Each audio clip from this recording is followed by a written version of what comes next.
qu'une femme, ça s'apprend ou est-ce qu'une femme, ça s'endure? Moi, par rapport à mes expériences de vie personnelles, j'aurais quand même plutôt envie de dire... Alors, la première fois que le grand public vous découvre, c'est dans The Voice. Et vous avez été notamment reconnu pour 2 interprétations assez mémorables. Et vous avez été éliminé dans les battles. Non, dans les lives. Dans les lives. Ouais, j'ai gagné ma battle. J'ai découvert ce qu'était le harcèlement scolaire, j'ai découvert ce qu'était la méchanceté. Ça m'a choquée, je crois. Ça m'a vraiment choquée. J'étais pas du tout prête, outillée. Je savais pas que ça existait en fait. Vous savez, ces moments où parfois il y a quelqu'un qui va nous dire quelque chose et puis c'est le soir quand on rentre chez soi qu'on se dit « Ah, j'aurais dû dire ça, j'aurais dû dire ça, j'aurais dû... » Et bah Petra, elle le dit direct. Je crois que c'est Orson Welles qui a dit « Donne un masque à un homme, il te dira la vérité. » Et c'est vrai, hein. C'est très vrai. La vie est courte, il est déjà plus tard que vous pensez. Bonjour à tous, bienvenue sur Vivo Vojo, je suis absolument ravie de vous retrouver aujourd'hui avec une personne que je suis très contente de vous présenter, une artiste d'exception, en la personne de Marlène Schaff. Bonjour Marlène. Bonjour Florence, merci de me recevoir. Avec grand plaisir. Et alors je ne sais pas si on voit bien à la caméra, peut-être qu'on entend et qu'on le verra tout à l'heure, vous n'êtes pas venue seule. Non, je suis venue avec le plus beau caniche du monde, aka Maxwell Sheffield, deuxième du nom, aka la mascotte de ma vie. Qui est bien occupé, donc on va le laisser à son occupation. Il mange son petit truc là, voilà. Et on fera connaissance avec lui un petit peu plus tard. Alors, je vous disais que je suis ravie de vous présenter Marlène parce que Marlène a un parcours extrêmement inspirant et aussi une multipotentialité, une multiple activité puisque Marlène est coach d'artiste, artiste elle-même, chanteuse, humoriste, actrice, performeuse, actuellement drag queen sur scène avec son spectacle A Queen is Born qui se joue à l'Alhambra. C'est ça. Et qui va partir en France un petit peu plus tard. On fait tout pour. Avignon. Avignon, déjà, on commence par Avignon. Voilà, ça c'est sûr. Ça, c'est une bonne nouvelle. Yes. Au Théâtre du Rouge-Gorge. Au Théâtre du Rouge-Gorge du 4 au 14 juillet. Ça, c'est chouette. C'est une bonne activité estivale si vous ne savez pas quoi faire en début juillet. Alors, on va parler du coup de Marlène, on va parler de son parcours, on va parler de Petra, votre alter ego drag queen que vous avez construite au fur et à mesure de votre vie et de votre parcours. Mais avant de commencer, pour distiller un petit peu de paillettes, parce que je sais que vous aimez ça sur cette interview, j'ai envie de poser une question un peu comme un fil d'Ariane, comme un fil rouge conducteur. Ouais.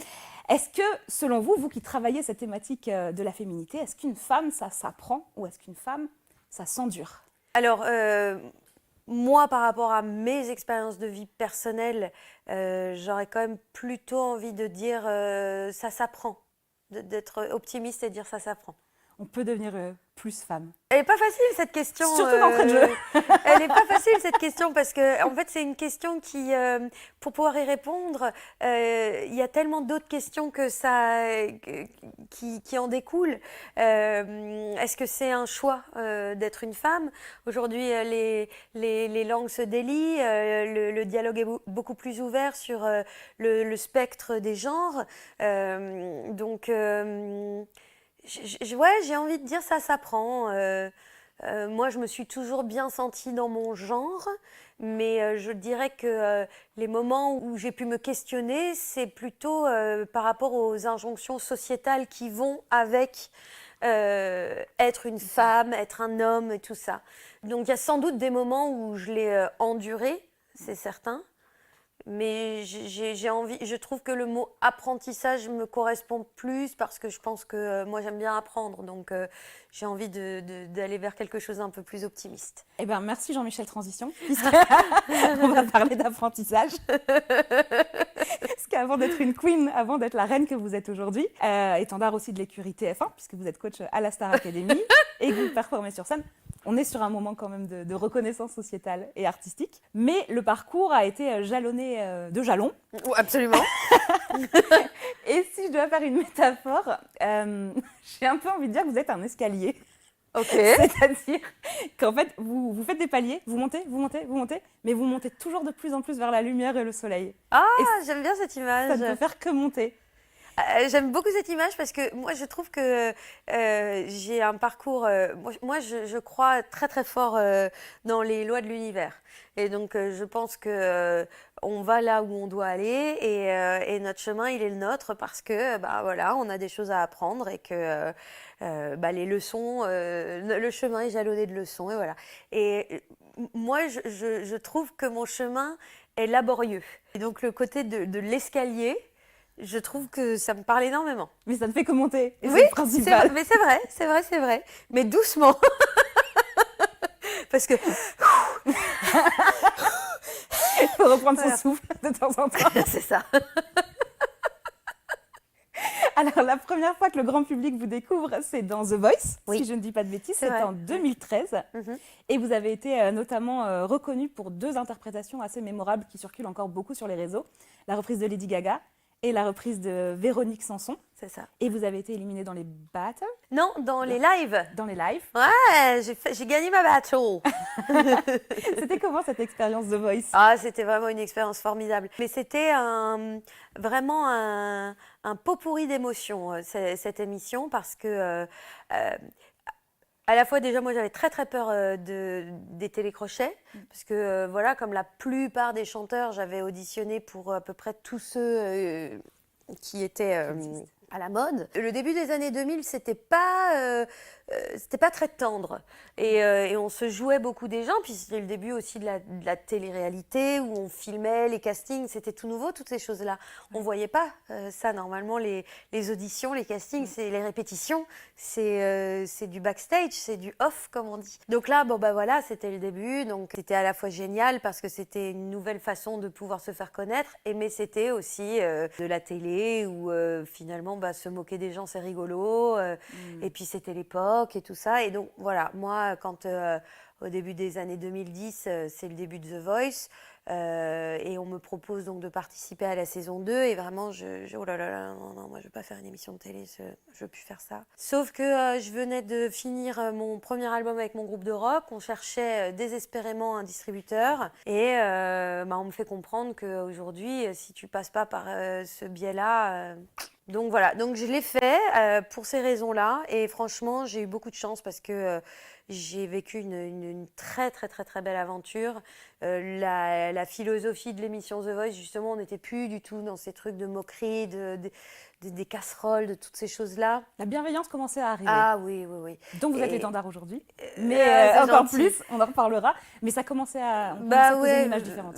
vraiment, j'ai été très très très très bien traitée dans cette émission, je l'ai bien vécu, ça a été des ascenseurs émotionnels parce que oh my god, le track, je crois que déjà je suis une traqueuse de base, mais je crois que j'ai jamais eu aussi peur de ma vie. L'audition à l'aveugle, c'est un délire, hein.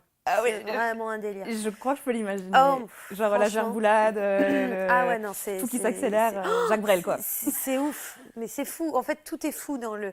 Je veux dire, tu arrives quand même. Moi, en plus, je joue au piano.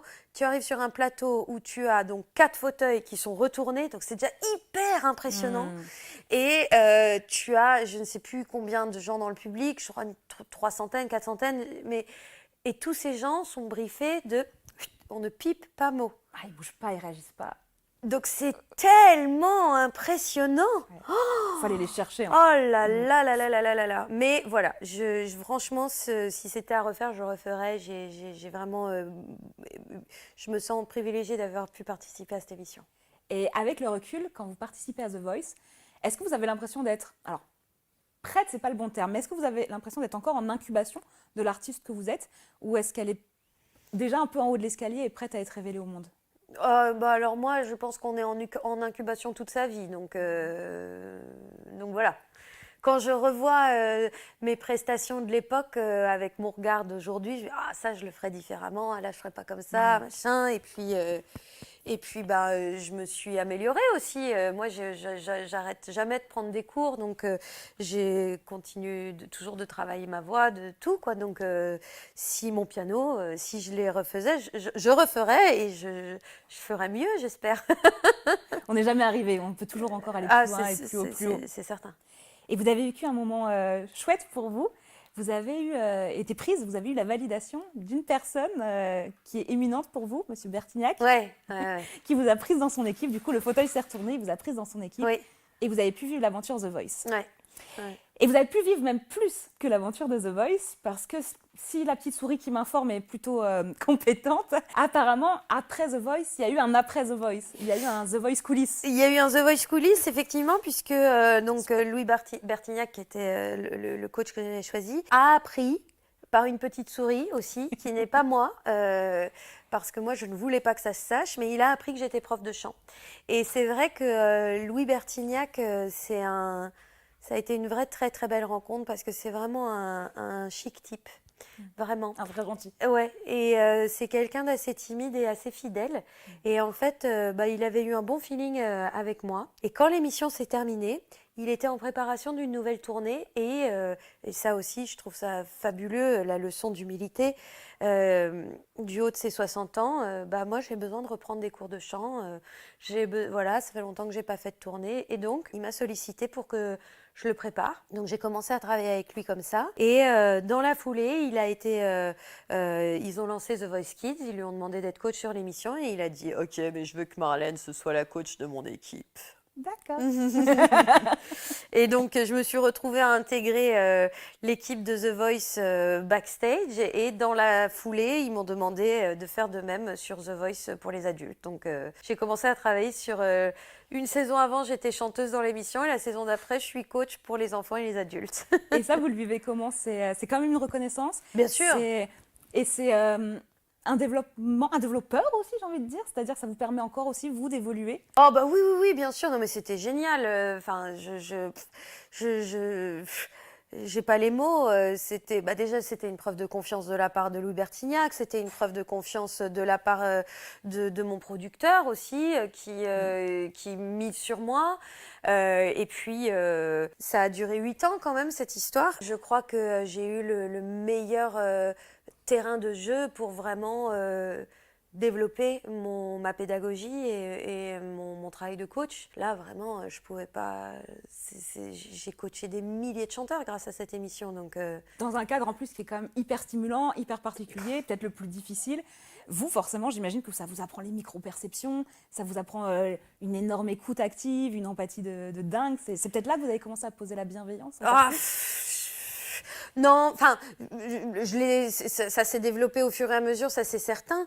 De toute façon, l'empathie, c'est quelque chose qui se développe au fur et à mesure des rencontres, hein, parce que l'être humain, il a ce truc de toujours supputer que la personne en face pense comme lui. Et moi, c'est vrai que je suis comme tout le monde, moi aussi, je pensais ça. Sauf que je me suis retrouvée, grâce à cette émission, à travailler avec des milliers de chanteurs qui venaient, mais du monde entier. Donc, par exemple, des exercices que j'allais faire avec des chanteurs qui sont issus de la même culture que moi, je me rendais compte en travaillant avec des chanteurs parlant une autre langue, venant d'un autre pays. Ah, non, ça, c'est pas ce genre d'exercice. Enfin, c'est vraiment...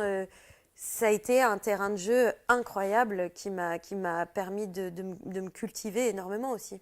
Oui, parce que vous parlez plusieurs langues. Ouais. Vous êtes franco-allemande. Oui. Et vous avez eu la chance de partir en voyage aux États-Unis, faire un deuxième équivalent de baccalauréat. Ouais, je suis partie vivre dans une famille aux États-Unis pendant 1 an. J'ai refait mon bac là-bas En Oklahoma. En Oklahoma, exactement, l'État des Hanson. Je sais que vous le dites exactement comme ça, c'est l'État du groupe Hanson qu'on adore. Et j'ai rencontré une autre famille là-bas depuis mes 17 ans, je les revois régulièrement. Je suis malade de ce qui se passe actuellement dans ce pays et je pense beaucoup à ma famille d'adoption et à mes amis là-bas qui subissent beaucoup. Et vous aussi, vous aviez subi beaucoup avant de partir aux États-Unis. Et peut-être que ça vous a forgé, je ne sais pas. J'aimerais bien qu'on aborde, si vous êtes d'accord, un peu cette partie de votre vie où vous dites que vous avez eu une enfance et une partie scolaire un petit peu difficile. Moi, j'ai eu une enfance formidable puisque j'étais enfant unique, élevée par des parents aimants, soutenants, présents. Mais il est vrai qu'à l'école, c'était complètement différent. Et donc, ça a été vraiment un choc pour moi. Puisque justement, j'avais ce côté cocooning, tolérance, écoute, respect à la maison. Et j'ai fait mes premières... j'ai fait CP, CE1 dans l'école de ma maman, qui était une classe unique. Donc on était 12 élèves avec tous les niveaux dans une salle de classe. Donc c'était formidable. C'est inclusif. Il y avait pas, il y avait pas les grands contre les petits. Tout le monde jouait ensemble. Et puis comme souvent ce genre d'école, le manque d'effectifs fait que ça ferme. Et quand je me suis retrouvée dans la grande école du centre, où là, c'était plus ma maman, j'ai découvert ce qu'était le harcèlement scolaire, j'ai découvert ce qu'était la méchanceté. Ça m'a choquée, je crois. Ça m'a vraiment choquée. J'étais pas du tout prête, outillée. Je savais pas que ça existait, en fait. Est-ce que ça a changé quelque chose dans votre regard que vous portiez sur, alors je vais dire les autres, mais le genre humain? Ou quand même vous avez conservé espoir qu'on puisse être bienveillant et qu'on puisse apporter de l'amour et de l'attention aux autres? Ah, c'est pas facile cette question. Moi, je crois en l'humain, ça c'est sûr et certain. Je crois en l'humain, mais je crois aussi que on n'est que la somme des décisions qu'on prend en fait. Et les êtres humains, que ce soit les enfants dans la rue, dans le milieu de l'entreprise, dans le couple, peu importe, qui font le choix de la maltraitance. Alors on appelle ça du harcèlement, mais c'est de la maltraitance, c'est de la méchanceté. C'est un choix. Et pour moi, c'est le choix de la bêtise. Mais je me mets pas au-dessus de ça. Moi aussi, je l'ai fait, le choix de la bêtise, parce que quand moi, j'étais le bouc émissaire et que je m'en prenais plein la tronche, parfois, le mercredi, ils allaient changer de cible. Moi, j'étais contente de pouvoir faire partie du groupe qui allait cette fois-ci faire partie d'un groupe, et c'est pas sur moi que ça allait. Donc respirer un peu. Bien sûr, mais respirer au détriment d'un autre. Donc c'est pourquoi je dis, c'est un choix qu'on fait et je m'inclus dans ce choix. J'ai fait le choix de la bêtise dans ma vie, c'est sûr et certain, mais que celui qui ne l'a jamais fait lève la main. Il paraît que même Gandhi, c'était un fiefé filou, donc comme quoi. Mais en revanche, nul n'est plus aveugle que celui qui ne veut pas voir. Et en tous les cas, mon métier de prof et ma nature d'artiste ont fait que j'aime aller à la rencontre de l'autre. Et ça, pour l'instant, ça n'a pas changé. Donc je dirais que j'ai été écorchée, soit, mais que pas écorchée au point de ne plus avoir envie de faire un pas vers l'autre. Vous n'arriviez pas encore à poser votre voix à cette époque, à faire entendre votre voix, vos convictions, vos valeurs, à dire je pense qu'on peut prendre un chemin différent? Ça a peut-être forgé la voie que vous alliez prendre un peu plus tard, au sens VOIE. Ouais. En fait, j'en reviens à ce que je viens de dire, nul n'est plus aveugle que celui qui ne veut pas voir. Parce que bien sûr que quand j'étais gamine, j'avais pas les mots. Voilà. Mais aujourd'hui, je les ai, je suis en mesure de reconnaître aussi quand on va dans ce genre de démarche.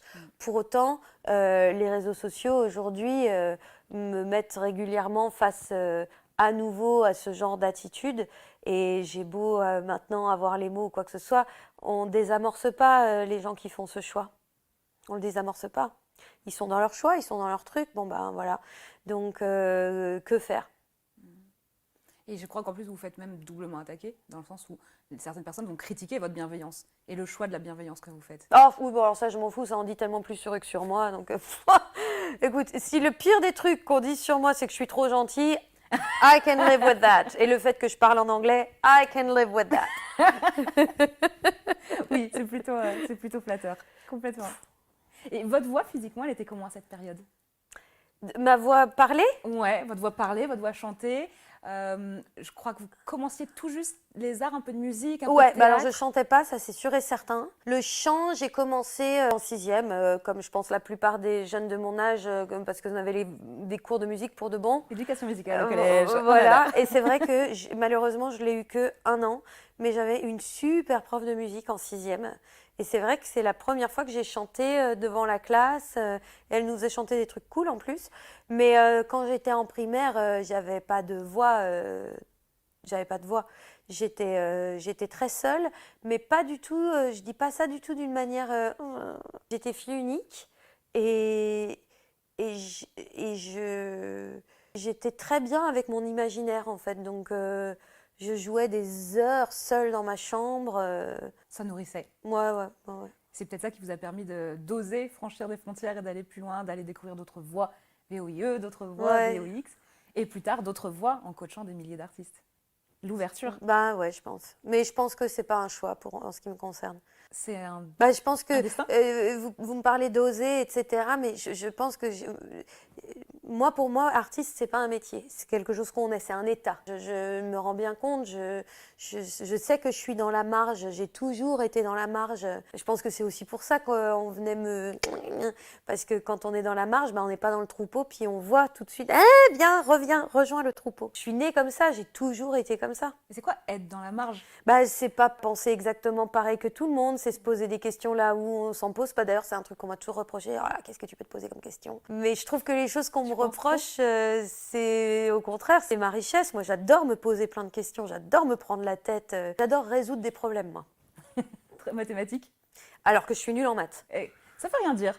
Ça veut Ouais. rien dire. Ma maman a toujours dit on peut avoir une logique mathématique et pas comprendre l'éducation nationale sur les maths. Ah, alors je pense quand même vraiment que j'ai pas du tout une logique mathématique, mais j'aime résoudre des problèmes. D'ailleurs, c'est pour ça que je pense que j'ai été coach pendant des années, parce qu'être coach, c'est résoudre des problèmes. Mais en revanche, je pense que j'ai jamais été prof de chant. C'est-à-dire pas la technique vocale, mais l'accompagnement humain. En fait, être prof de chant, c'est pas résoudre des problèmes, c'est construire quelque chose. Quelqu'un, en l'occurrence, c'est construire une voix, construire, voilà, qu'importe le prof qu'on est, on construit. Donc on commence de zéro et on a tout comment dire, un programme pédagogique qui va nous amener à notre but. Un coach, c'est différent. Un coach, c'est de l'instantané. C'est j'ai un chanteur en face de moi, peu importe son avant, son pendant et son après, là, il a une mission et moi, je suis là pour l'aider. Et donc, j'ai mon problème et je vais tout faire pour le résoudre. Avec intelligence. Inch'Allah. J'emploie ce mot vraiment à dessein puisque j'ai eu la chance de voir votre spectacle Queen is Born, donc un spectacle sur scène où vous chantez, vous jouez et vous mettez en scène Petra, votre drag queen alter ego. J'aimerais qu'on revienne un peu plus tard sur Petra, mais puisqu'on parle d'intelligence, si je peux me permettre un jugement que personne ne m'a demandé, mais je vais quand même me permettre. Votre spectacle est infiniment intelligent. Merci. D'ailleurs, il y a des vannes de l'humour à deux vitesses, premier degré, lecture second degré. Il y a un amour de la langue française. On sent qu'il y a un héritage sur l'écriture. On sent que c'est vraiment travaillé et que vous n'êtes pas dans une image de « je suis une fille, je chante et ça suffit ». Il y a un plus que ça. Je me trompe ou... Déjà, ça me fait fort plaisir. Je crois que ce qui me fait extrêmement plaisir dans ce que vous venez de dire, c'est sur l'amour de la langue française. Parce que moi, c'est vrai que j'ai cette richesse d'avoir été élevée bilingue, par la suite trilingue de par voilà, mes expériences de vie. Dans ma famille, j'ai toujours été habituée à entendre parler plusieurs langues. C'est comme ça, voilà. Donc pour moi, c'est ma normalité. Et il est vrai que, oui, je parle toujours plusieurs langues. Quand je parle avec mon père au téléphone, je parle allemand, je parle français, je parle anglais. Enfin, c'est comme ça, voilà. Et c'est vrai que quand je suis arrivée en France après être rentrée d'avoir vécu aux États-Unis, j'avais maintenant cette triple culture et tout de suite, on m'a fait comprendre que on s'est moqué de moi. Ici, on est en France, on parle en français. Qu'est-ce que tu parles anglais? En plus, t'es franco-allemande, tu te prends pour qui là? Tu te la pètes. Et j'étais, mais d'où c'est se la péter C'est ce que vous aviez vécu, tout ça. En fait, je comprenais pas. Enfin, d'où c'est se la péter? Je comprends pas. Je ne comprends pas, voilà. Et puis, encore une fois, dans la catégorie Marlène se pose des questions, je me suis posé des questions, j'en ai parlé beaucoup autour de moi, et j'avais pas mal de personnes issues de l'immigration italienne dans les gens qui m'entouraient, et tous me disaient... mes parents qui sont arrivés après la Seconde Guerre mondiale, la première chose qu'ils ont faite, c'est surtout donner des prénoms français à leurs enfants et surtout ne pas leur apprendre l'italien parce que on est en France ici, il ne faut pas parler italien parce que sinon, voilà. Et je me suis mais quelle tristesse, mais quel malheur, mais quel dommage. C'est mal vu d'être intelligent? Je pense pas que ce soit une question d'intelligence que de parler plusieurs langues, c'est juste une chance de parler plusieurs langues. Et en plus, on est dans un pays merveilleux où on a jusqu'alors en tous les cas, des belles lois sur l'immigration. Donc, on a plein de gens en France qui sont bilingues et c'est génial et c'est une richesse. Bref, c'est vraiment une incompréhension absolue pour moi et on me reproche sans cesse alors celle-là, elle peut pas faire une phrase sans parler anglais.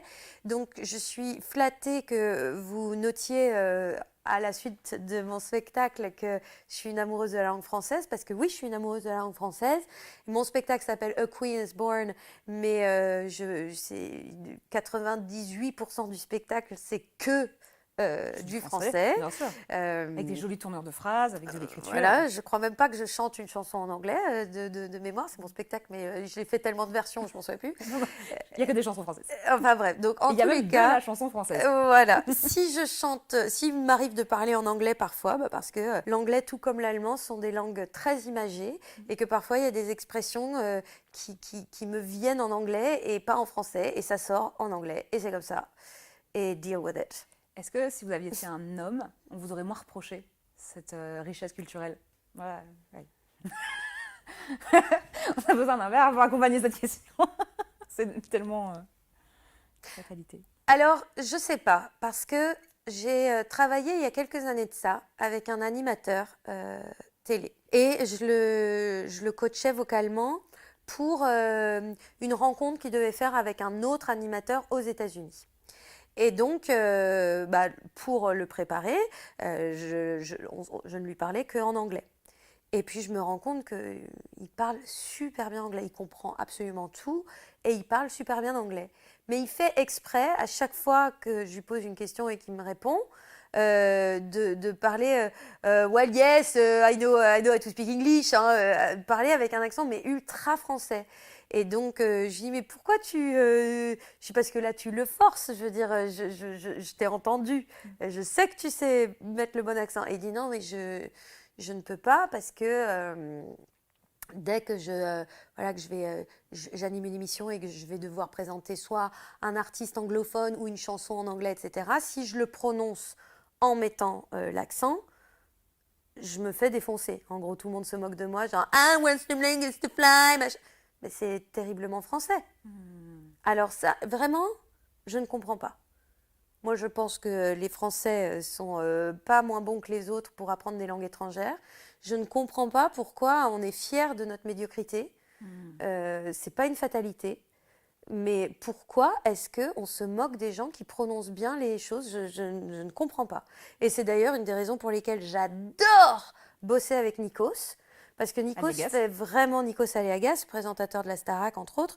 Mais à chaque fois qu'on reçoit des artistes qui parlent une langue étrangère, il va toujours faire l'effort de leur parler, toujours dans vraiment l'effort aussi de prononcer au mieux les choses. Je l'ai entendu parler grec évidemment, espagnol, italien, anglais. Je pense que le fait que Nikos soit grec d'origine, eh ben c'est ok qu'ils disent bien les choses. Mais un Français qui va juste faire l'effort de faire aussi bien que Nikos, on va se moquer de lui. Pourquoi, Florence, je ne sais pas. Est-ce que, alors je pose une question pareille en vrac et on voit si on peut y répondre ou pas. Est-ce qu'on n'a pas tendance à aimer une certaine austérité et à trouver ça arrogant quand on met des paillettes? Encore une fois, je vois pas l'arrogance de respecter une langue étrangère, mais whatever.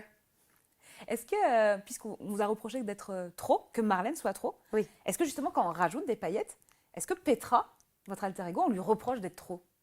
Même si elle est française. Alors non. La seule chose que l'on ait pu, entre guillemets, reprocher à Petra, entre guillemets, c'est demander à Marlène, mais quand est-ce que vous montez sur scène sans elle? Les gens ne veulent pas vous voir sans... Elles aimeraient vous voir plus à nu. I guess. Alors que Florence, s'ils voyaient mon spectacle, ils sauraient que vous êtes prête. Qu'il n'y a pas plus à nu que Petra. Voilà. Mais littéralement, il y a vraiment une... Je ne sais pas si vous connaissez Brené Brown qui Bien prône sûr, l'art de la vulnérabilité. La vulnérabilité. C'est exactement ça. Quand on voit votre spectacle, on a cette impression de « Ok, prenez-moi, je suis comme ça et... Enfin, prenez-moi. Entendons-nous bien. Prenez mon spectacle. » Petra, elle aimerait bien qu'on la prenne un peu plus. Pardon. Elle fait ce qu'elle veut. Ça va, Maxwell? Sorry. Bébé. Go back to sleep. C'est pas de ton âge, bébé. Et ben, je sais plus ce que je voulais dire. L'art de la vulnérabilité selon Brené Brown. Exactement, merci. Et du coup, Petra et Marlène sont extrêmement vulnérables et extrêmement, mais avec courage. Petra est beaucoup plus courageuse que Marlène, il faut quand même bien le dire. Moi, je suis une bonne élève. Petra, non. Voilà. Petra est insolente. Je ne sais pas si l'inverse d'une bonne élève, c'est l'insolence. Je dirais que c'est un bon élève, c'est quelqu'un qui a compris les codes et qui va faire ce qu'on lui demande pour avoir une étoile, pour rendre fière la personne qui est au-dessus de lui. Ça, c'est un bon élève. Mais donc, être un bon élève ne veut pas dire être intelligent. Être un bon élève veut dire être soumis. Et Marlène, c'est une bonne élève, clairement. Petra, c'est pas une bonne élève. Elle s'en fout complètement. Elle dit exactement ce qu'elle pense. En fait, Petra dit toutes les choses que... vous savez, ces moments où parfois il y a quelqu'un qui va nous dire quelque chose et puis c'est le soir quand on rentre chez soi qu'on se dit « Ah, j'aurais dû dire ça, j'aurais dû dire ça, j'aurais dû... » Oui. Et bah, Petra, elle le dit direct.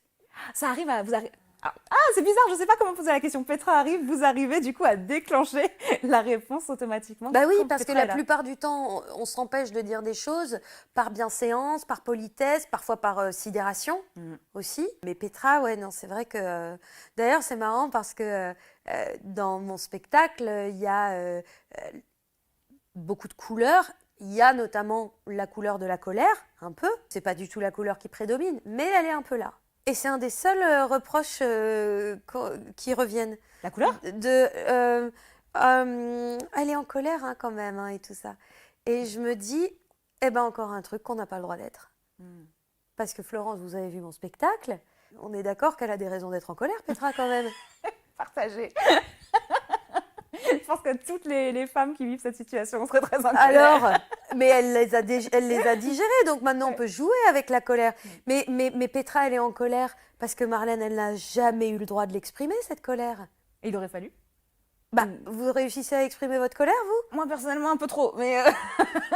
Oui, et qu'est-ce qu'on dit d'une femme qui exprime sa colère? elle n'est pas gentille, elle est hystérique. Elle est hystérique, voilà, elles ne savent pas gérer leurs émotions. Exactement. C'est ça. On n'est pas dans le cadre. Merde alors Outside the box. Donc, oui, dans la vie de tous les jours, j'essaye au maximum d'être gentille, polie et tout ça. Et toutes les injonctions, les avis non sollicités, etc., je me les garde. Et Petra, sur scène, elle vient dire « Oh, hé on vient encore me reprocher d'être en colère. » Je dis « revois le spectacle. » Sur scène. Alors que c'est sur scène. Mais oui. Et que, a priori, les gens ont peu d'interaction quand même avec Petra. Mais c'est une colère rigolote, hein, n'ayez pas peur, hein, j'engueule personne. Hein. Non, parce que c'est intelligent, je le répète, mais c'est très très très drôle aussi. Petra a vraiment beaucoup d'humour. Et peut-être qu'on peut quand même juste je suis un peu partie du principe que tout le monde connaissait le drag queen, mais peut-être pas. Parce que du coup, j'ai dit drag queen et pas drag king. Et peut-être qu'il y a des gens qui disent, mais je comprends pas, c'est une femme, elle s'habille en femme. Et oui, juste pour remettre un peu de définition peut-être là-dessus, un petit peu de cadre, vous êtes une femme qui se déguise, qui se performe, qui s'amplifie en femme. C'est ça, ouais.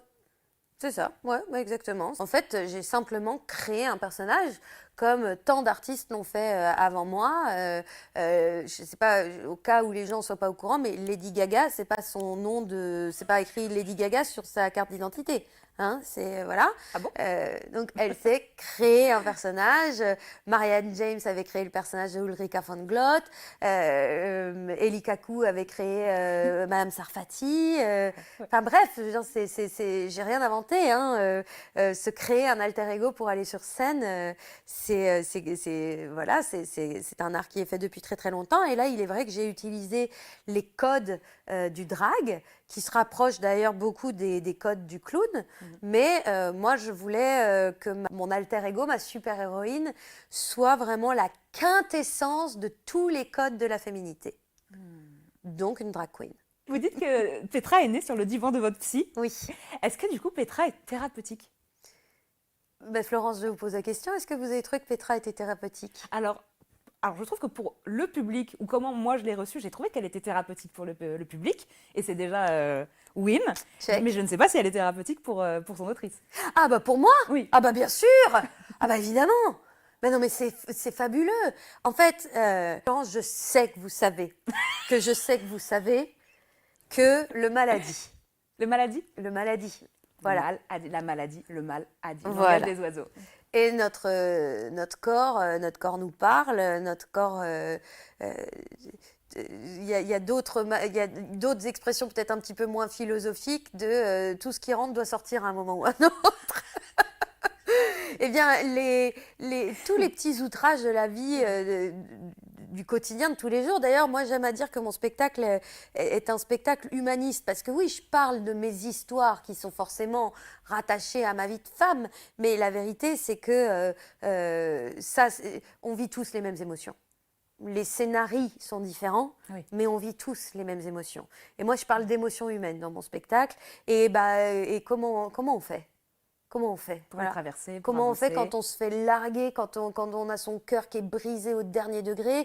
Comment on fait pour plaire à sa mère, pour plaire à son père, pour rendre ses parents fiers? Comment on fait, voilà, comment on fait pour réagir face à des avis sollicités où on nous dit des pires choses, mais si je te dis ça, c'est pour ton bien. Comment on fait? Comment on fait pour avoir la répartie au bon moment, etc. Et ça, ce sont des problématiques humaines. Et là où Petra a été thérapeutique pour moi, c'est parce que finalement, tout ce dont je parle dans ce spectacle sont des choses enfouies. Et peut-être que je touche du bois, mais peut-être que si je n'avais pas fait la psychanalyse quand je l'ai faite, qui a entraîné un envie, besoin, je ne sais pas encore, d'écrire ces choses-là, peut-être ce serait transformé en quelque chose de beaucoup moins joyeux qu'un spectacle. Est-ce que Petra, elle pourrait aller plus loin encore? Oui. Est-ce qu'elle pourrait être encore plus une armure ouverte? Je pense qu'elle est déjà une armure ouverte. Oui, je me suis servi des codes du drag pour créer ce personnage, mais la vérité, c'est que ma drague, Petra, en tous les cas, c'est ni plus ni moins ma super-héroïne. C'est-à-dire que, c'est ce que je dis dans mon spectacle d'ailleurs, pourquoi est-ce que Wonder Woman, par exemple, elle ne dévoile ses pouvoirs que lorsqu'elle a mis son costume, parce qu'elle les a sans le costume en fait, tu vois, c'est pas la petite couronne qui fait que tout d'un coup on la reconnaît plus. Oh my god, c'était donc elle. Clark Kent avec ses lunettes, genre on le reconnaît pas. Bref, c'est exactement ça. Le costume de Petra, ça n'est pas une armure parce que je vais pas à la guerre. Ça n'est pas non plus quelque chose qui me cache. C'est juste quelque chose qui me révèle. Les pouvoirs de Petra, je les ai sans la perruque et les fossiles. Mais pour les exprimer, il faut la perruque et les fossiles. Et du coup, comment se sent Marlène quand elle se démaquille et qu'elle enlève la perruque et les fossiles? Oh, tellement bien. Ah non, mais attends, c'est 2h30 de préparation. En 4 minutes, il n'y a plus rien. En 4 minutes, c'est démaquillé. Mais c'est pareil, c'est quelque chose qui me plaît aussi. L'art se mettre en drague, c'est vraiment tout sauf confortable. Hein. Tout est inconfortable. C'est-à-dire, littéralement, je ne fais que me rajouter des embûches en faisant Petra. C'est-à-dire les talons, la robe, le Tout. costume. J'ai mal aux pieds à la seconde où je mets les chaussures. La perruque, elle est hyper inconfortable. Le maquillage, c'est 2 heures à me maquiller. J'ai des trucs de coller de partout. Je chante avec un corset, c'est-à-dire je n'arrive pas à respirer. Mais c'est comme les chevaliers du zodiaque, quoi. Pour Shiryu. Voilà, pour qu'il ait la force du dragon, il faut qu'il mette l'armure et on va pas me faire croire qu'elle est confortable, cette armure. Et donc, je trouve que dans cet inconfort, je trouve quelque chose. Et puis, c'est aussi peut-être pour ça qu'elle est un peu en colère. Qu'elle est un peu en colère, c'est parce qu'elle n'est pas confortable. Elle a mal aux pieds. Elle en peut plus des injonctions de la féminité. C'est pour ça qu'elle est en colère, exactement. Parce qu'elle a mal. Est-ce que ça pourrait du coup, alors pas Petra, mais le drag, être un outil de coaching pour aider Bien sûr. des personnes qui auraient besoin de s'amplifier? Mais évidemment, alors attends, qui est-ce qui a dit ça? Je crois que c'est Orson Welles qui a dit « Donne un masque à un homme, il te dira la vérité ». Et c'est vrai, hein. C'est très vrai. Mais c'est le phénomène d'être caché derrière un écran pour faire son petit commentaire et son petit tribunal de la pensée. Exactement. C'est la même chose. Je suis un peu cachée, donc je peux. Mais exactement. Et dans le travail de théâtre, le travail du masque, c'est un vrai travail qui se fait dans les exercices de théâtre et c'est assez fascinant. Ça se fait généralement avec des masques blancs, neutres. Est-ce que vous auriez un exercice à proposer à une personne qui aurait besoin de chercher un peu un autre soi, un petit exercice comme ça, d'essayer de s'amplifier, d'essayer de se redécouvrir derrière un costume? Déjà, la formulation, c'est surtout pas d'être un autre soi, c'est d'être pleinement soi. Et se déguiser, tout simplement. Je veux dire, pourquoi on fait Vous avez déjà participé à des soirées déguisées? Oui. Et ça vous aimez bien de voir? Ah, ok. Il y en a qui adorent ça. Ouais. Il y en a qui adorent aller à des soirées déguisées parce que justement, donc déjà, moi j'adore voir qu'est-ce qu'ils vont choisir comme costume. Et généralement, ceux qui aiment vraiment et qui vont vraiment prendre du plaisir à se prendre un peu la tête sur quel costume, etc., la plupart du temps, c'est parce que justement, ce costume-là va les révéler, on va pas les reconnaître dans la soirée. C'est ça. Ils vont oser faire des trucs que d'habitude, ils oseraient jamais faire. Et notamment sur les codes de la féminité, ça peut arriver que les femmes se déguisent sur secteur de travail qui ne se permettraient pas d'arborer comme code autrement. Et des hommes, pareil. Et c'est vrai. Mais ouais, mais bien sûr. Et puis je pense qu'il y a aussi, je dévie un peu peut-être du sujet, mais je pense que dans cette quête-là, il y a quelque chose d'hyper intéressant de se déguiser dans les codes d'un autre genre, parce qu'on a envie de savoir. On a envie de savoir, ça fait quoi de se trimballer dans les fringues d'une femme et tout. Donc un petit conseil que je pourrais te donner pour justement essayer d'aller découvrir un petit peu ça sans forcément tout de suite passer par l'art du drag, achetez-vous une fringue que jamais vous mettriez normalement. Je sais pas, par exemple, je suis un mec et je suis habillée vraiment très normcore, voilà, un jean no name, un t-shirt blanc et c'est mon look. Achète-toi une veste à paillettes et passe une journée en portant cette veste. Observe les gens, comment ils te regardent, comment toi tu vis avec cette veste. Juste essayer un truc comme ça. Parce que, en fait, c'est pas de moi, hein, c'est de RuPaul. Mais RuPaul Drag Race, RuPaul qui est à l'origine de cette émission, il disait You're born naked and the rest is drag. Voilà, on est tous nés nus et le reste c'est du drag. Mais en fait, period, tout est dit. Notre manière de nous vêtir au quotidien, c'est déjà notre drag. C'est vrai, on envoie déjà des messages dans la façon dont on s'habille. Mais déjà, par exemple, si là je vous disais pourquoi vous mettez pas, j'en sais rien, un combi short avec des résis et des talons, parce qu'il y en a qui s'habillent comme ça. Et vous, mais ça va pas, mais jamais de la vie, c'est trop pas mon style, etc. Donc ce qui prouve bien que ça, c'est un choix. Oui, tout à fait. Et c'est pour être à l'aise, pour être vraiment qui je suis, pour être en interaction avec les gens de mon quotidien. J'ai besoin d'être comme ça. Donc, on est déjà un peu tous en drague. Donc, pour essayer quelque chose d'autre, pour sortir de ça, juste essayez de, un jour, vous vêtir, ou vous coiffer, ou vous maquiller. Pas quelque chose de permanent, mais de faire un truc vraiment, mais hors cadre. Vous avez dit juste avant quelque chose de très intéressant sur l'idée d'aller explorer, ça doit être trop marrant de s'habiller comme on n'a pas l'habitude de s'habiller, d'explorer les codes d'un autre genre. Et vous, le drag, il vous a été appris par une personne du nom de Leona Winter. C'est votre drag mom. Alors, le drag m'a été appris par une drag queen, effectivement, mais bien longtemps avant d'avoir rencontré la fabuleuse Leona.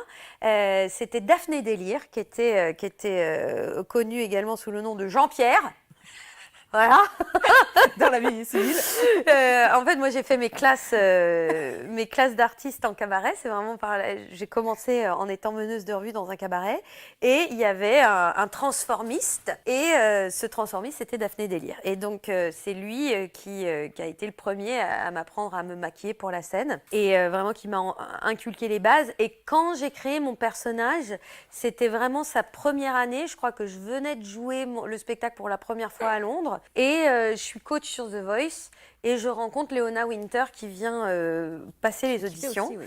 Et donc tout de suite on nous match ensemble. Et puis évidemment on s'est entraidés. Voilà. Donc moi je l'ai aidée pour qu'elle se prépare à tout ça. Et puis elle en a fait autant pour moi. Elle m'a vraiment prise sous son aile. Elle m'a adoubée aussi parce que dans la communauté gay masculine, il est vrai que l'art du drag est surtout connu pour être né dans la communauté LGBT. Les mecs homo, ils n'aimaient pas forcément une nana qui faisait du drag. Il y en a qui étaient... Dirons-nous que c'était pas très gay ce qu'ils disaient. Voilà. Marlène aime la langue française. Les jeux de mots. Voilà. Et alors du coup, c'était comment de s'auto-coacher, vous peut-être en voix, elle peut-être en make-up, de s'auto-coacher, mais du coup, par l'autre genre? C'était génial. Mais de toute façon, Leona est une personne fabuleuse, très, très, très, extrêmement généreuse, qui en plus a une expérience de ce métier dingue. Je veux dire, elle a commencé à faire du drag tellement jeune. Elle polyglotte, elle parle plein de langues. Elle a joué et performé sur les scènes du monde entier. Enfin, c'était une merveilleuse rencontre, Leona Winter. C'est vraiment quelqu'un de de formidable. Et elle a fait bien plus que juste me donner 2-3 tips sur mon maquillage. Elle m'a donné l'autorisation quelque part, vraiment. Elle m'a donné l'autorisation. D'ailleurs, c'est pareil, Petra était bébé. Elle m'a invitée, elle avait fait une revue à l'Artichaut, qui est un cabaret très connu de la scène parisienne. Et c'était elle qui faisait toute la soirée. Elle m'a demandé de co-host avec elle. Co-animer, pardon, tu vois. Ça me, Pas de soucis, c'est au cas où. Enfin voilà, c'est vraiment quelqu'un de... Pour le coup, c'est une grande alliée, une belle personne et j'ai beaucoup de chance de l'avoir rencontrée. Qu'est-ce que les hommes vous ont appris sur votre féminité? Next question. Pas de problème.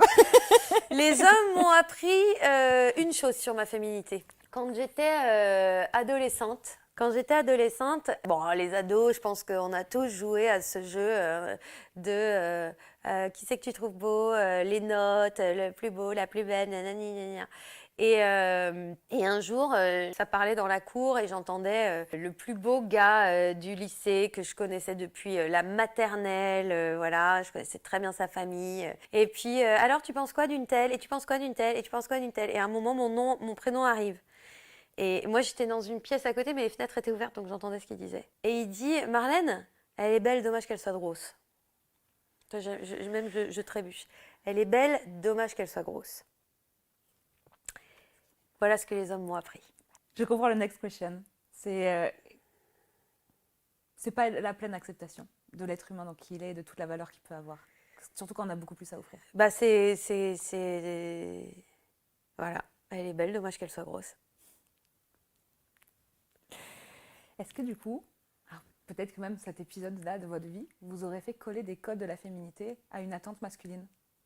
Est-ce que Petra, elle correspond à une attente masculine ou à une attente féminine? Je sais pas trop parce qu'en fait, ma manière d'avoir réagi à cette phrase qui ne m'a jamais quittée, je ne suis certainement pas un modèle ou un exemple là, dans ce que je vais dire, mais c'est ma manière de... Je me fais du mal à moi-même en faisant comme ça, mais c'est comme ça que je réagis. Bah, quand j'ai entendu cette phrase, j'ai dit « Ah ok, bah, je plairai à aucun homme alors. Je vais déjà essayer de me plaire à moi. » Et donc, à partir de ce moment-là, je me suis dit que je ne plaisais pas. Voilà. Alors que quand même, quoi. Alors ça ça doit être magnifique. Mais ça n'a pas changé. Parce qu'en fait, je me suis dit, bah oui, mais si c'est pour... Donc, revenons à la vulnérabilité. Une des plus grandes preuves de vulnérabilité qu'on peut tous faire à un moment dans sa vie, c'est oser aller dire à une personne, je te kiffe. Ouais. J'ai un crush. J'aimerais bien que Dans un petit coin. on aille au cinéma, mais c'est pas trop pour regarder le film. Non, j'aime bien le dernier rang. Voilà, le plus vrai. grand acte de vulnérabilité. Et d'ailleurs, c'est peut-être, pardon, je vais encore prendre un chemin de traverse, mais c'est peut-être ce qu'il faudrait faire comprendre à toute la manosphère et la masculinité. C'est pas parce que vous êtes pris un râteau qu'il faut détester les femmes. Les femmes, elles se prennent des râteaux aussi. Et c'est pas pour ça qu'on déteste les hommes. On peut éventuellement avoir une petite écharpe dans le doigt parce que certains hommes disent « elle est belle, dommage qu'elle soit grosse ». Mais ça n'a rien à voir avec un râteau, ça. Message passé. Donc je pense que voilà, ça c'est une grande preuve de vulnérabilité. Et moi, comme j'ai eu cette phrase qui m'a vraiment heurtée dans ma chair, ça c'est un endroit de ma vie où j'ai dit non, en fait là non, stop, non, je suis pas venue ici pour souffrir. Très bien. Non. Je suis sûre qu'il y a des choses mieux sur cette planète. Si c'est pour se systématiquement risquer de tomber pour quelqu'un qui va ensuite me détruire parce que je serai jamais assez mince, assez féminine, assez grande, assez les talons, assez les... Enfin voilà, moi j'ai eu des hommes dans ma vie et le dernier pour qui je faisais des efforts de dingue, mais parce que je pensais que c'était ce qu'il fallait faire quand on est une femme, donc j'étais ultra féminine quand j'étais avec lui. Et donc, traduction, je mettais des chaussures à talons tous les jours, donc j'avais mal au yep tous les jours. Et un jour, il me dit quand même, je sais plus comment, que en gros, il me fait comprendre que les chaussures que je mets, c'est pas des talons très fins, quoi. Ah, c'est pas très fin, tes chaussures à talons. Je me suis dit, merde, alors c'est encore pas les bons talons. Qu'est-ce qu'il faut bien faire pour leur plaire? Bon sang, Et maintenant, je mets des baskets. Et non mais alors, Et la pas mal. vérité, Ça, avant, c'était impossible pour moi. Impossible de mettre des baskets. D'ailleurs, je ne suis jamais montée sur scène sans talons. Ah ouais. Mais mettre des baskets, quand je suis filmée et tout, jamais de la vie. Et il y a un petit truc, hein. Ouais, ça À reste. chaque fois, quand je me prépare, Ça reste. je me dis, oh, les baskets, je mets les baskets. Maintenant, quand vous êtes confortable. Est-ce que c'est juste de dire que vous organisez pas? Parce que, pourquoi je dis ça? Petra et Marlène, dans votre spectacle, vous parlez peu des hommes, mais vous parlez d'un homme. Mais je ne vais pas trop spoiler, mais il y a un passage autour d'un homme un petit peu musicien. On a la sensation que vous organisez pas du coup votre vie et votre épanouissement autour du désir masculin. Pas par la force des choses, non, puisque je suis partie du principe très vite que je ne pouvais pas être l'objet du désir point.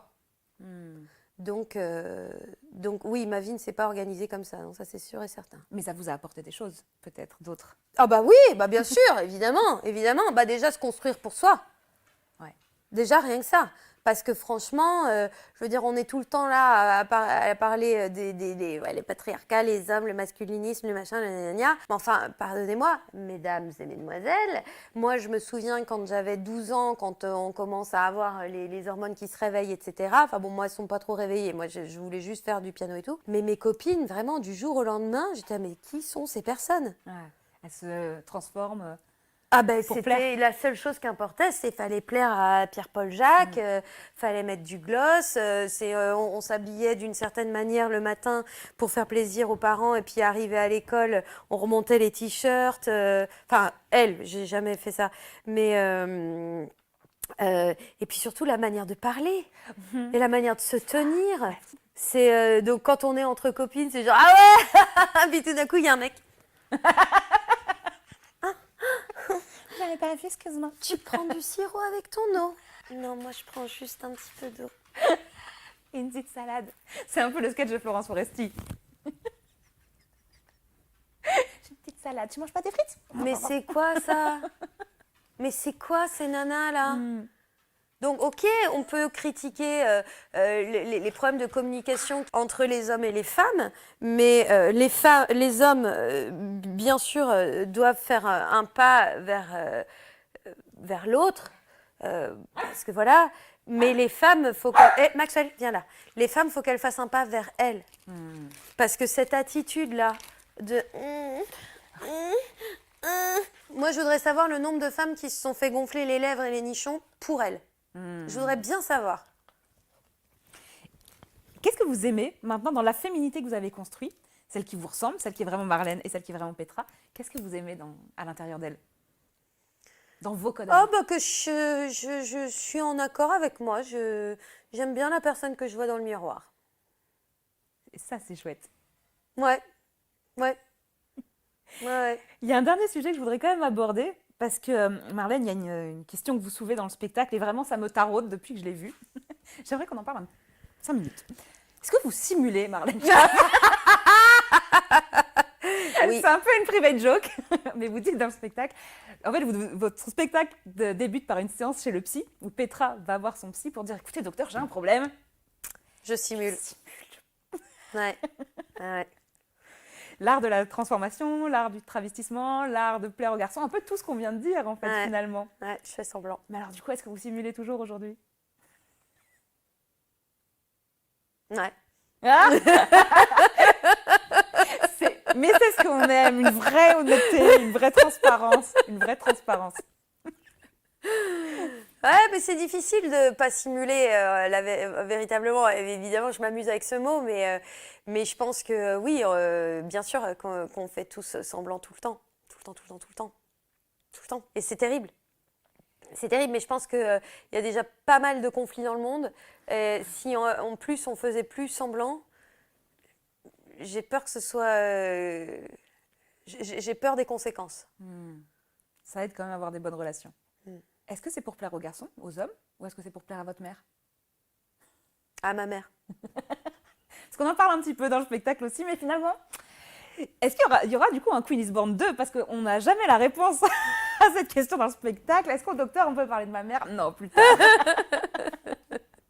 Bah, ma mère, elle a vu le spectacle et j'étais vraiment super... J'avais très peur. Oui. parce que vraiment, la chose la plus importante pour moi, c'est le respect de mes parents. C'est vraiment quelque chose de très, très important pour moi. Je suis fille unique, comme je vous l'ai dit en début. euh, et, euh, et j'ai vraiment j'ai des parents formidables, vraiment. Ils ont leurs défauts, comme absolument tous les êtres humains qui sont là. Mais côté parents, franchement, si je devais choisir, je reprendrais vraiment les mêmes. Ils m'ont en fait, il m'aime. Voilà, il m'aime. Et donc, dans ce spectacle, je parle de mes expériences de vie. Et forcément, comme toutes les filles, les relations mère-fille, c'est un délire.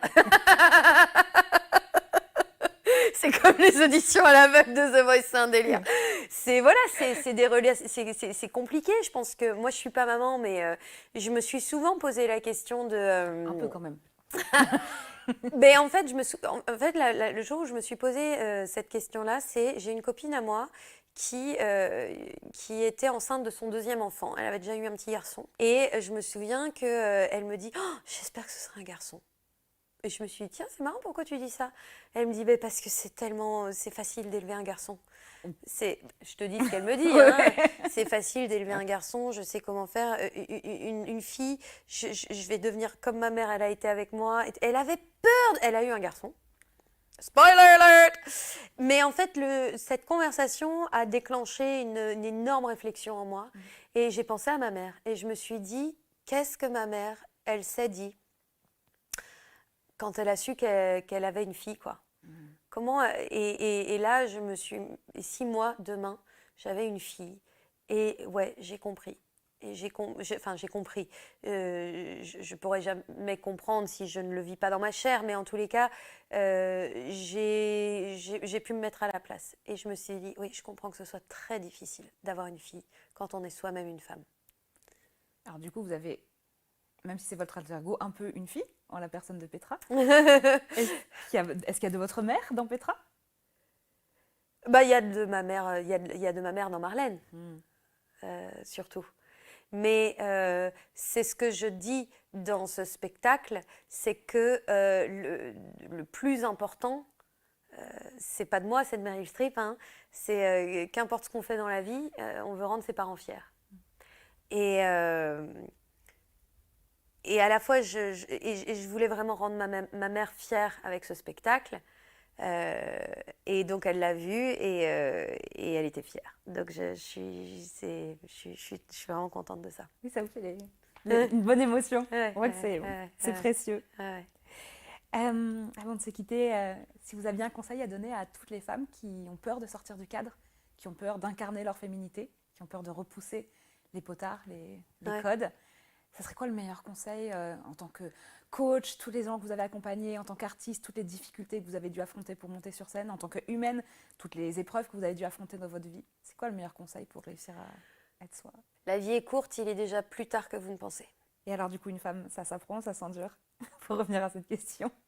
En fait, le truc, c'est que s'endurer, il y a quelque chose de péjoratif, de endurer quelque chose. Alors déjà, moi, j'ai horreur de l'endurance. Tiens, voilà, ok, déjà. Bon, donc ça s'apprend. Moi, quand j'étais au collège, comme tous les collégiens, on devait se taper de faire des 20 minutes. J'ai très bien le souvenir. Je me dis, mais qu'est-ce que je vais faire 20 minutes à courir? C'est quoi le but? Je comprenais pas le but d'aller courir 20 minutes. Parce que moi, je faisais de la gym. Donc s'entraîner 20 minutes à faire une roue, à la fin, tu sauras mieux faire une roue. Mais courir 20 minutes, mais qu'est-ce que je vais faire pendant 20 minutes pour arriver nulle part? Est-ce qu'on va Non, on tourne autour d'un truc pour arriver... C'est comme un film de Woody Allen, tu vois. À la fin et au début, tu es au même niveau. Et donc, ça n'avait aucun sens pour moi. Ouais. Et donc, c'est devenu une joke dans notre famille parce que je courais que quand je passais devant le prof. C'est bon, monsieur, je cours. Puis après, je marchais. J'avais développé une technique formidable pour marcher, mais ça fait genre tu cours. Ah, je vais l'apprendre en coulisses après. Mais l'endurance, pour nous, n'a aucun sens. Je veux dire, endurer. On n'est pas venu ici pour endurer. On est venu ici pour grandir. Et puis endurer, ça veut dire que c'est laborieux, que ça dure longtemps, et puis que c'est tout le temps dans la souffrance, etc. Si c'est ça, être une femme, I don't want to be one. Alors j'ai une dernière question à vous poser, Marlène, avant qu'on se quitte. Une question qui parle d'une femme, puisque vous pratiquez une religion particulière. Oui. Vous pratiquez le Meryl Streep Church. Oh, Meryl Streep, Meryl Streep. Qu'est-ce que vous voudriez que Meryl Streep dise si elle venait voir votre spectacle? Oh my God, arrête. Ah, je me sens pas bien. Maxwell, t'imagines? Si Meryl Streep, elle venait voir A Queen is Born. Bah, j'aimerais qu'elle dise You did good, kiddo. Ça serait pas mal. Tu veux que je te le traduise? Ouais. C'est parce qu'elle me le dirait en français. Parce qu'elle parle toutes les langues, Meryl Streep. Donc elle dirait, parce que Meryl Streep est une érudite, elle citerait donc Jean de La Fontaine et elle dirait, en changeant le pronom, elle dirait elle fit et fit bien. Et ça serait son épitaphe. Merci beaucoup, Marlène Merci, Schaaf, Florence. d'avoir été avec nous aujourd'hui. Merci beaucoup, Maxwell, d'avoir été avec nous Il aujourd'hui. commence à en avoir Marata et il siffle. Hein, là. Oui, mais il a été très sage. Merci beaucoup. Merci vraiment pour le temps accordé. On vous retrouve donc sur scène en France et particulièrement au Festival d'Avignon cet été et puis un peu partout dans Il faut qu'ils viennent voir le spectacle, pas vrai? Mais franchement, si je peux être honnête, des fois on va voir des spectacles en tant que journaliste et ils sont pas mal. Celui-là est vraiment Alors, excellent. Il est vraiment excellent. Parce que Maxwell, sinon il l'a mort. Je suis sincère, j'ai vraiment aimé. Merci beaucoup Merci. Marlène et on vous souhaite le meilleur. À bientôt et à bientôt sur Vivo Vojo.